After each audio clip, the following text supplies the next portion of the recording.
All good. Well, I appreciate everyone spending the extra hour at the conference today. So thanks, AWS, for having us here. What I was going to walk you guys through today was a new business and a new platform that we've developed on top of AWS. And I think it's pretty interesting. It's a little bit different than probably some things you've heard of in the past. Given the fact that there's about 15 people here, feel free to ask a question as we go through it. I'm happy to do that. Make it a little bit more interactive for the end of the day. So a little bit about the company I work for. I work for a company called Broadridge Financial. And Broadridge, probably best said by Forbes, it's this company that no one's ever heard of. Yet so much of financial services goes through our underlying platforms. And just to give you an example, just threw some statistics out there, on any given day, about $6.5 trillion worth of fixed income trades are processed on our platforms, and about 25% of all US equities. And that's about a third of our business. The area that I work is our communications business. And if you have a brokerage account and you get information from your broker in the mail, or you get it through email, or you get it through some other method, chances are we were involved somewhere in that ecosystem. We take a lot of data, we figure out what communications need to go to who, and we distribute it out. So that basically hits every public company, every mutual fund, every broker-dealer in the United States, Canada, around the world. So, quick question for you. Anybody have an idea as far as what percentage of consumers may have opted for electronic delivery? So think about it, we're about 15, almost 20 years in, depending on how you look at to this internet age. And you look at electronic delivery of documents, right? And I think most people would have thought that probably sometime around 2001, 2002, we would have had this huge hockey stick occur where there'd be no more paper, everything would be electronic. Woohoo, we're saving all this money. Here's the real number, right? Less than 15%. So depending upon what industry you look at, banking tends to be on the higher end. Brokerage is about 12%. Insurance is about 5%. People don't sign up for electronic delivery of content. And so one of the big questions that we constantly ask ourselves is why? And just to give you some numbers, just to kind of highlight what that means to most companies, last year, the financial services industry in the United States spent $20 billion on the distribution of printed materials to their clients. And my expectation would be, if you ask most of those clients, they're really not all that excited to get those printed materials. So it's not a value proposition for the consumer, not really a value proposition for the firm as well. So why is that? Customer experience around electronic delivery, not very good. I could make the argument, I will make the argument, that going to your mailbox and having all your content delivered to one place is a far superior experience than signing up for electronic delivery. Electronic delivery, you sign up with 60 different companies, 60 different usernames and passwords, documents get delivered, well, you get an email that says, your document's ready, follow this link, go log on to the website. Most people don't do that. So here's what we're thinking. Let's think about the way our customers receive information from us today. Is it possible that we have forgotten about the customer in all of this? What if we started to make it more about them? What would we do differently? Listen more. Let the customer choose where and with whom they want to communicate. Make it easier for them to tell us what they want. So where do our customers want to communicate?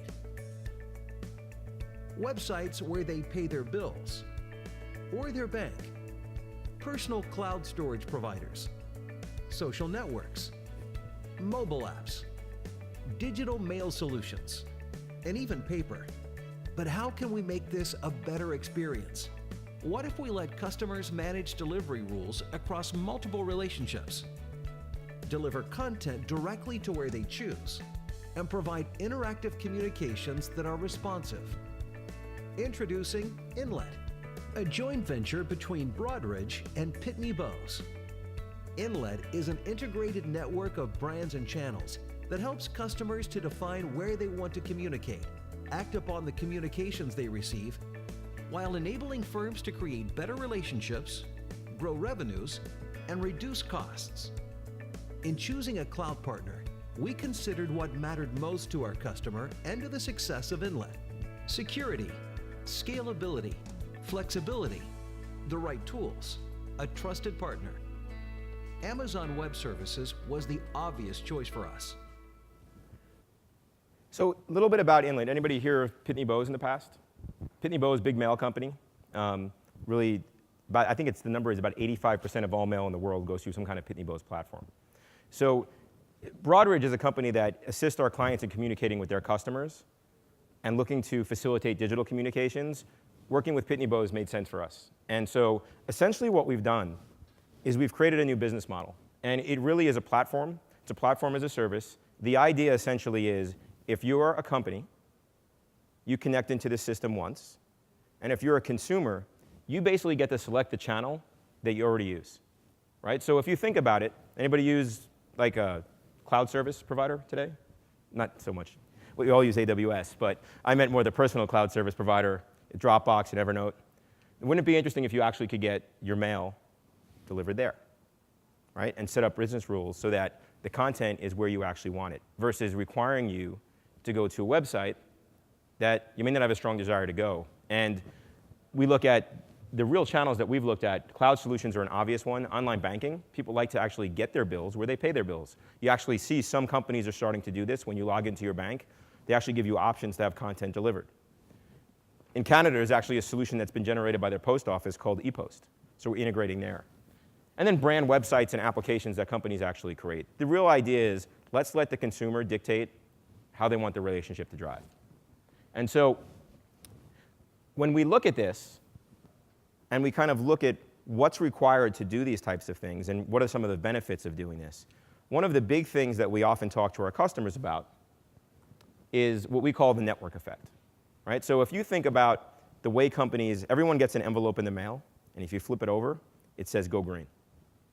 And people flip it over and they open it up and they throw it in the garbage. The problem is every single one of the companies is basically trying you to do something on their own. They're all trying to ask you to do exactly the same thing, but no one's working together. And so the model that we decided to come up with was, well, wouldn't it be interesting if a consumer could go to company A, say, I'd like to get my content digitally delivered into Dropbox or Evernote or the Amazon Cloud Drive. And when they do that, we could say, would you also like us to notify you of other companies that you have relationships with that would want to distribute content there as well? And so we built this network effect that when you sign up once as a consumer, we actually will alert you when other relationships are identified in the network, and that content can be delivered too. Simplify the consumer experience, make it easier for everyone. So when we started to build this out and started to look at it, you know, a few things become paramount really quickly. Probably the biggest one is security. There are, we're talking about content that when people get, and if you think about identity theft and the type of information you're getting, these are brokerage statements, they're bank statements, they're credit card statements, they're mortgage bills. Really important documents, really important pieces of information. And you know, one of the things we always laugh about is when you look at the difference between physical process security and digital process security, it's not always really compared in an even way.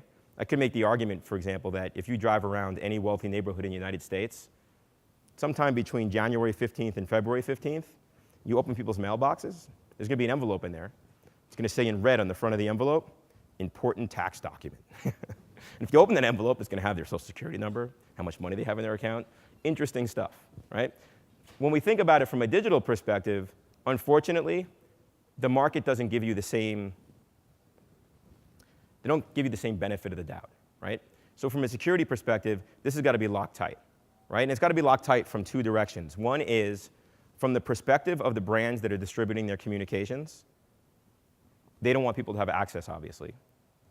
And then from the consumer's perspective, when they actually deliver the communications, ensuring that their documents are secure and other people can't access that information. The other aspect, when we started to look at this, was kind of the scalability, flexibility issue. One of the things about communications is they tend to be very cyclical. Think about bills. You tend to get bills all around the same time. Depending on the industry, there's rules around when they actually deliver you content. The brokerage industry follows rules. You make a trade, it's got to be within 1 day. So you get all this content, and basically you have these, end of month, you have this huge scalability, flexibility issue. So as we started to look through this and think about how can we actually solve for some of these problems, one of the things we recognize is, okay, we can go and buy thousands upon thousands of servers and wait until the day when we actually need them. Or we could look at cloud computing and figure out, hey, you know what, we'll use this on demand so that when we do need to scale, we can actually scale and make that work. The other aspect, and it's interesting, because I would say everything on here really is around the last element, but the idea of federation became really important to us as well. One of the things that we recognized is we really can't tell our clients how to make this, what to do, right? We help our clients deliver content and communications to their customers, but if we go in and we say, this is the only way you can do it, they're going to say, well, then we're not going to do it. And so one of the things we recognized very quickly is we had to build a model that was very federated, that allowed a huge amount of flexibility in regards to the way consumers could actually store the way consumers get content, but the way the firms actually choose to store their underlying information. So if you are a bank or a broker or an insurance company, every document you send to your customer, you archive. It's sitting someplace for 7 years. It can't be destroyed. It's sitting there. And some of our clients have said, we want it to stay there. We want you to point back to us. I said, OK. Others have said, we want you to take the document and distribute it directly to the channel. Others have said, we want you to store it for us. So we have this federated model of different ways that the information actually flows. What's interesting about it is, and this is, I think, one of the lessons learned that we had when we worked with AWS, is I think that there's a perception that if I store my documents locally, they're more secure. I think the reality that we found is, from a risk perspective in particular, you're much better taking the document and pushing it out, right? And so let me give you an explanation of what I mean here. If I was to deliver your brokerage statement to Evernote, and you go into Evernote, I could have the document there. That document actually could reside there. It could be a link where it actually sits someplace else. There's lots of ways of actually doing that. If I put a link, and that document's sitting on some bank's archival platform, we're basically giving a link back into that archival platform. When I actually deliver the document into the personal cloud storage location, it's sitting there. There's no link back to anybody's infrastructure. From a security perspective, there's a lot less risk. You have the risk of a consumer's password is password 1234, and someone breaks into that account and gets access to that consumer's data. But you eliminate the risk of someone actually getting into your data center, especially given the fact that the majority of these data centers are not virtualized. So the actual archive is sitting on 2 machines and backed up to other 2 machines. So if someone does get access to that, it's right there. In this environment, it's virtualized across millions of servers. We don't have to worry about that. So it's kind of interesting as we started to put this stuff together. And so when we started to architect and think about how we start to put this together and where we're leveraging AWS, we can't require our content providers, the companies that we do business with, to suggest how they should architect and deliver technology. Interestingly enough, many of the channels that we actually are integrating with are here today, and they actually are running on AWS. So I can say, for example, Amazon Cloud Drive obviously is on AWS. Evernote, Dropbox. I think there's probably some more that may be disclosed, not disclosed, but they're all out there. But obviously our focus was, how do we architect this Inlet platform, recognizing that it's going to constantly change, it's going to be flexible, and we don't really know what the adoption curve of a lot of these things are going to be.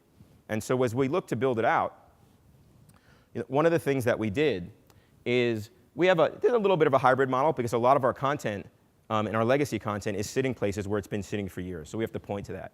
But from the front end perspective and from the tools and services that we're actually using, we have a combination of AWS services and third-party services residing on AWS platforms that are really powering what it is we're trying to accomplish and what we're doing. And as we built this out and we looked at it, and this is actually just a subset. There's other things that we're doing as well. An example would be identity management. One of the really big things that we need to do as we build out these platforms and we look to deliver solutions is we need to know that you are you. Because if I'm going to deliver content to your Dropbox or to your Evernote account or to anywhere else, I need to make sure I'm actually delivering it to a person who is actually who they say they are. And so there's different ways of doing that. You can use federated login to do that by leveraging existing attributes and information that may be stored someplace else. And that's some of the stuff that we can do with actually some of the Amazon services. But then additionally, we actually point out and we connect to different places. But you can see that we have, there's some legacy technology. Right? You see IBM WebSphere there, IBM WebSphere shop. But And then there's some newer stuff. And I think that this hybrid approach, we found the easiest to kind of get out there, to get up and running, and recognize we're going to have to migrate and change it over time, and as we add new capabilities and new pieces. So some of the challenges that we faced and we had to think a little bit about when it came to this. The first one was the encryption of content. And essentially everything that we put out in the cloud, the data, we encrypt. And we do that for a number of different reasons, just because it's the right thing to do, but more importantly because our clients will demand that we actually encrypt the information. But what's interesting about the content that we face and that we use, we have content that comes from mailers and companies, if you will, on the left-hand side. And then we have content from the consumers on the right-hand side.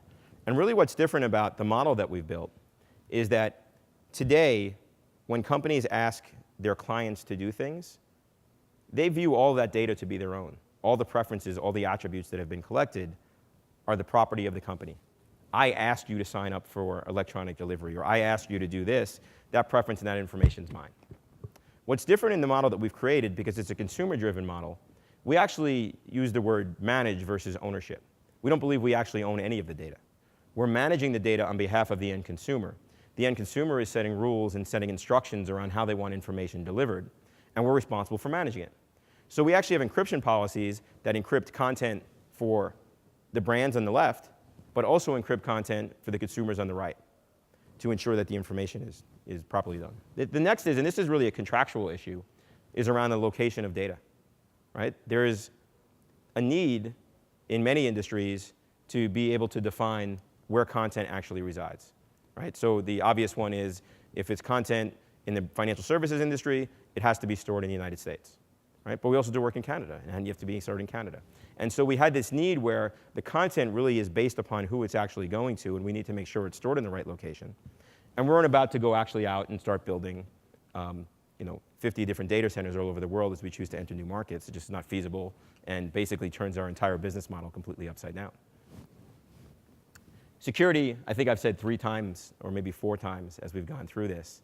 The security of our information is really of the utmost priority. And the reason is, from a Broadridge perspective and what we do for our clients, there's a reason no one ever hears of us, is because we're this trusted back office provider that essentially provides the plumbing to make things happen.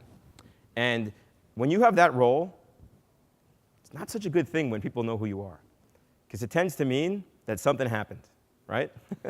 You don't hear of back office providers in the New York Times or the Wall Street Journal when things are going great. It's when, well, we didn't do it, those guys did it. Those tend to be the situations. So we view our entire brand built upon this concept of trust. And I think when we look at Pitney Bowes, we actually see a similar brand. And so what became really important is that when we pick technology partners, we have to feel very comfortable that there's a level of trust.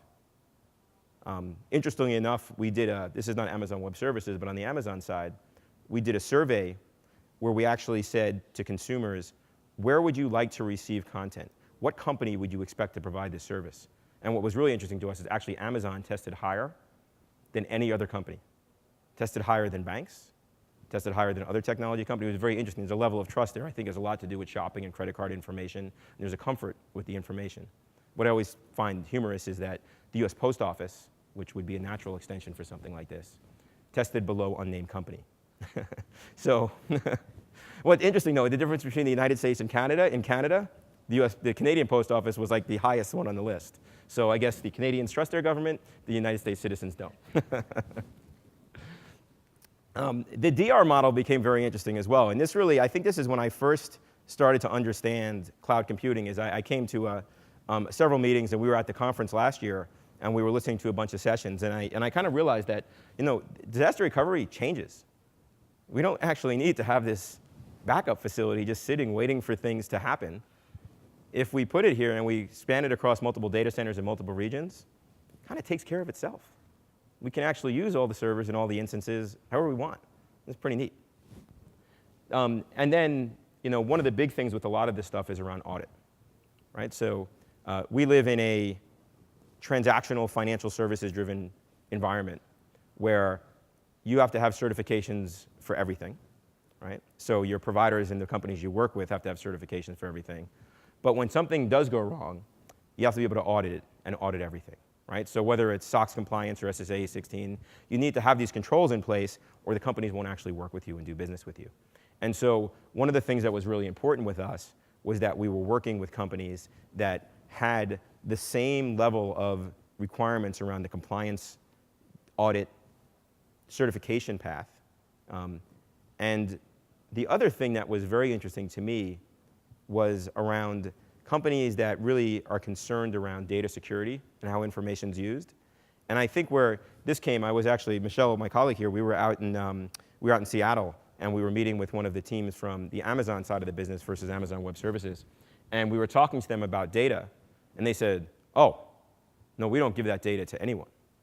And I said, that's pretty funny, because that's pretty much exactly the same thing that we say to anyone when they actually want to do business with us. No, we don't give that data to everyone. So it was really interesting to see that there was a company, a technology company, that had a very similar thought process that we did around who you actually give access to the information, and that you have to hold yourself in this level that says, we're not just going to, we can make the data available to people, but that could actually open up security holes and trust holes and audit holes. We're going to actually ensure that this data is very, very well protected, and we're not going to give it essentially without any permission from anybody else. So I'm going to stop there for a second, ask if there's any questions. No? Sure. Yeah. Yep. PCI compliance, HIPAA compliance. So the data that we're storing, because from a Broadridge perspective, we're very much in the financial services arena. So there's certain compliance rules that we need to put into place around brokerage, PCI for credit card information. But HIPAA, for example, because we actually are distributing healthcare information. And so as we look to extend this out and we manage distributions for different industries, each one of them essentially has different requirements as far as what we need to put on top of the data and we need to be able to prove. So one of the big ones is not NISTIC, what's the new one? Oh, I'm losing my mind. NSIT just came out with a new framework for security that basically every single brokerage firm, every bank in the country is being asked to look at. NIST, I'm sorry. The NIST framework for security, and looking to how to build around it. And so I think that's going to be a really interesting one over the next few months, probably the next few years. So, anyone else? Yeah. Yeah. Yeah. Yeah. Yeah. We do SAS 70, SSA 16. You know, I think there is.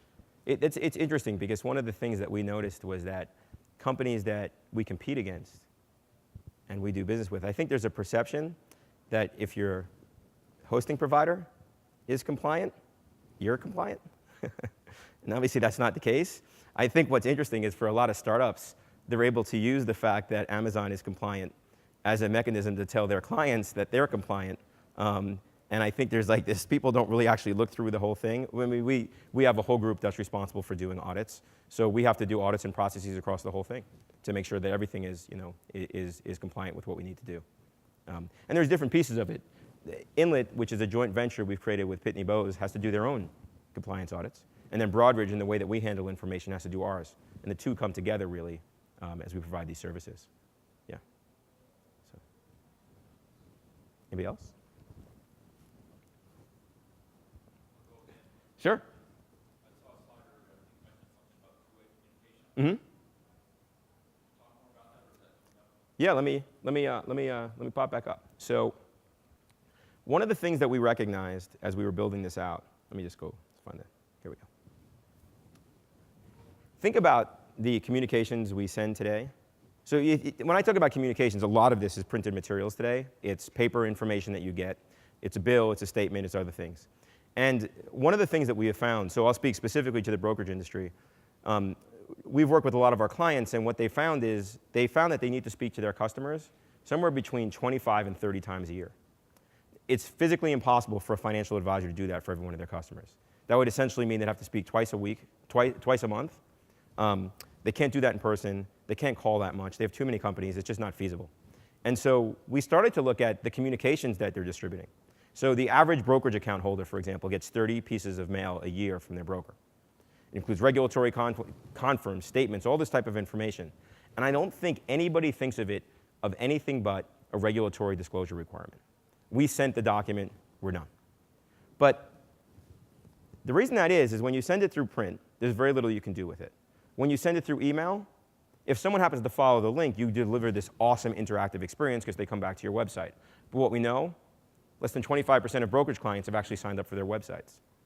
So when we think about distributing to these new channels, these are channels that the consumers actually live in. They work here all the time, right? I'm a huge Evernote user. I use Evernote all the time.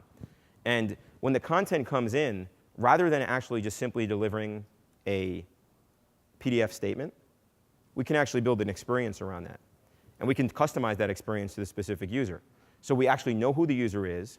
We're basically leveraging HTML capabilities. So we can essentially create an HTML5 wrapper around the distribution of a document and customize that entire experience. So it includes maybe a picture of their financial advisor, right? It includes all types of data. And the one, it's funny, the one I often point to as an example is Nest, right? So Nest thermostat. Anybody have a Nest? Yeah. So Nest sends statements, right? I didn't know what was happening when I first installed it. I'm like, why am I getting emails from my thermostat? And then I went through and read it. And it's really interesting, right? It says, you use less electricity than you did last month. You use less gas than you did last month. And here's why. And so we looked at that. We said, huh, that's pretty interesting. Imagine if all the communications we got from all the companies we said did that. What if your brokerage statement, instead of saying you got a 3% return, which you look at and you say, what does that mean? I don't know. Is it good? Is it bad? Right? What if it said you got a 3% return, the market got a 1% return? Yeah, this guy's doing good. You get a 3% return, the market got a 10% return, right? Now, that is exactly why firms choose not to include that information in the documents. Huge lost opportunity. You got a 3% return, the market got a 10% return. You got a 3% return, other clients with this firm that look like you got a 7% return. It's an education opportunity. It's an opportunity to demonstrate the value proposition that the firm brings to the relationship. So we actually use these, we rethink what these communications are, and then we add interactive capabilities. So what if we could actually have a chat button? I have a question, chat, right? And we can actually include that with the communication. I can include collaborative tools, right? So one of the things that happens often, if you think about your own lives, there's information that you need to share with other people, right? The obvious example is the tax advisor. Right? When you have to hit tax time, you send information across, and you have to write up information to explain what it is you sent. Well, what if when you actually distributed the communications, you could actually mark up the communications and choose to share them from directly where you're actually getting the documents? So they could then look at it and say, oh, it's a good question. Here's what we should do about that. And so when we think about the advisor-driven interactions, it becomes very interesting how that interactivity could work. The other area, though, is bills, because at the end of the day, what really drives consumer behavior is bills. And there's a really good reason for it. If you don't pay a bill, something bad happens, right? They take away your car, they take away your house, they take away this, they take away that. Not good stuff happens when you don't pay bills. And so the reason that people choose to get paper bills is just a reminder, right? Everyone's got their own little process for this.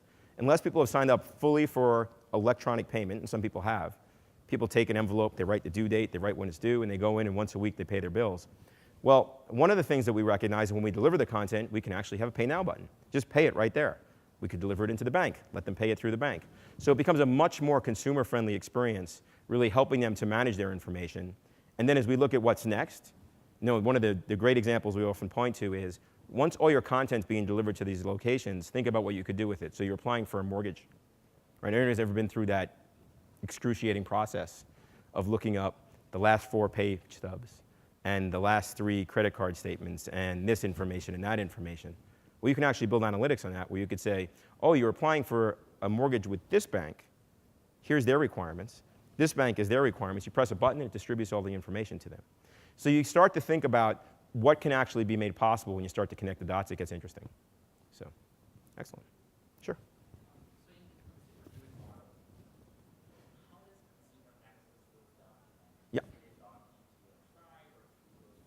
No, that's exactly, yeah. So essentially what they do is we will deliver the document directly into the location that they specify. All those locations are password protected. There's a recommendation in regards to security. It's interesting, I think, that we've seen over the last 6 months is just about every personal cloud storage provider has decided to include 2-step verification if you want it. There's encryption. You can encrypt the underlying content if you want to do that.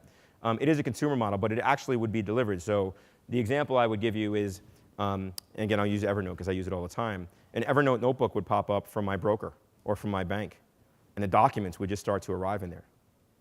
And you get notified when a new document arrives in there, when it gets pushed there. So we're asking for permission from the consumer to push their documents to that location. They're there, they're stored, they can do with what they want. Yeah. Yeah. So the idea is the idea of dual distribution. So we don't necessarily think that there's only going to be one way that this content's going to be delivered. The banks and the firms that you do business with are always going to need to have a copy. But that's the way it works today. Another example, though, is what if I wanted all of my documents delivered into Evernote, but I also wanted them delivered into my bank, because that's where I pay my bills.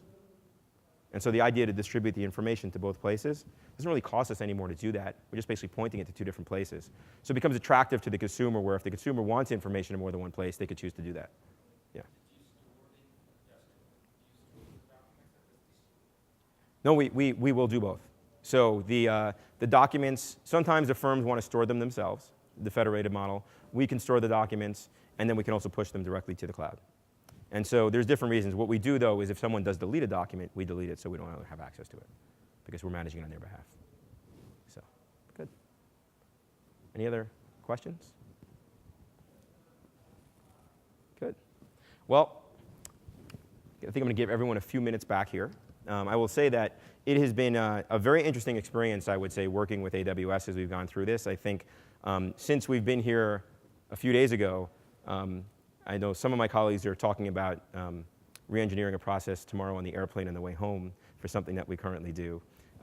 We have learned, I think, there's a lot of new ideas and new things that we've said, we've been trying to figure out how we're going to solve for that problem. So I think that, as we've looked to kind of define how we're going to work this and who our partners need to be and where we want to head, from our perspective, what we really need, we're moving very, very quickly here. Our platform itself, over the next 6 to 9 months, we're integrating 11 new distribution channels as far as where we're sending content. And we actually are rolling out the platform. This platform has been in development for a while. We're rolling out the platform right at the beginning of the year. So you can actually start seeing communications coming from not just the banks and the telecom companies and the brokers that you do business with, but you'll actually see communications coming from the channels highlighting the fact that you can now actually get bills delivered directly to there. And so as we look to do this, the ability to be able to efficiently and quickly be able to re-engineer and rethink through things has become very, very important. And I think that's one of the reasons that we're very happy to work with Amazon. So, excellent. Well, if there's no more further questions, I'll give everyone a few more hours left. Enjoy the, I'm too old, I don't even know what the name of the band is. They explained it to me and I was like, yeah, I'm not sure I know what that is. But have fun. Thank you very much.